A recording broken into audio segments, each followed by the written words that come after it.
Back to the daily grind, and shout out to the full-time patrons. Make sure to hit subscribe if you're new and hit thumbs up if you're not a baby back bagel biting bitch boy, cause you know what time it is. It's full time. MMA. And holy smokes, what a fight. This is breaching super fight. I'm talking about Mike Perry versus Sage Northcutt.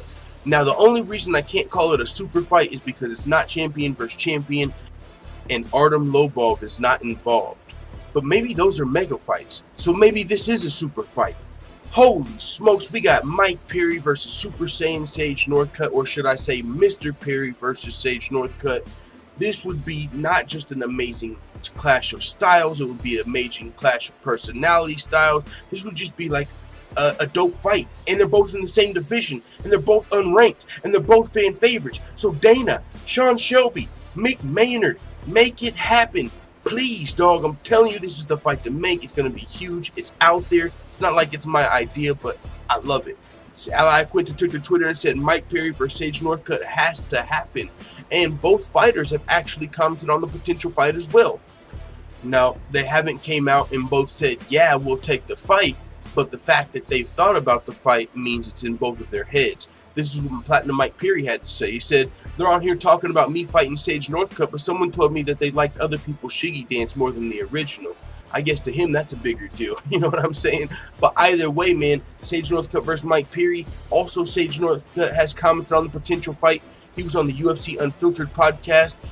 And when the topic of Mike Perry came up, he said he is an exciting guy, right? And you know, Sage Northcutt, he was as chipper as always. He says an exciting fighter, he sure is. And this would be a fight that I think the fans would love to see. I know Sage is a guy that likes to please the fans. He's got an exciting style whenever someone's not trying to just completely take advantage of his stand-up and put him on the mat.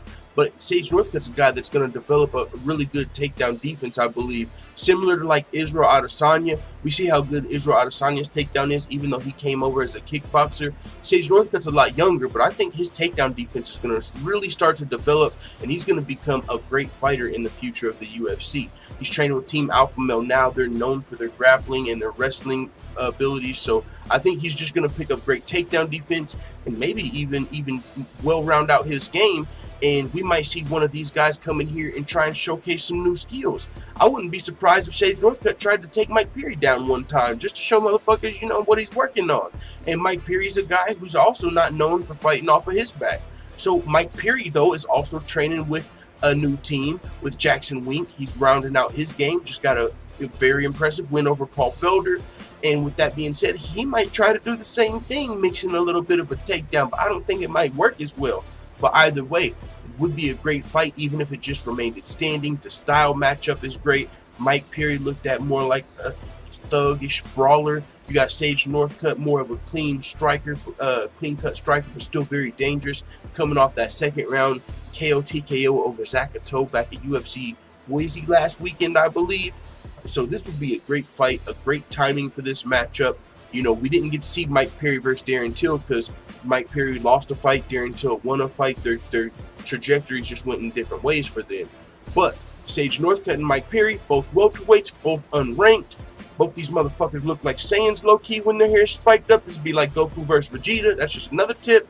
But it is what it is, man. With that being said, I gotta finish the video out. I'm not putting the intros on for this whole week. You can thank Yanking My Dandy Doodle for that. Instead, I'm just gonna show you guys this for the outro. Yanking My Dandy Doodle says he will match all donations made to the fund in the next week. $100 plus. Get off your asses, family. Let's do this. Up to $1,000.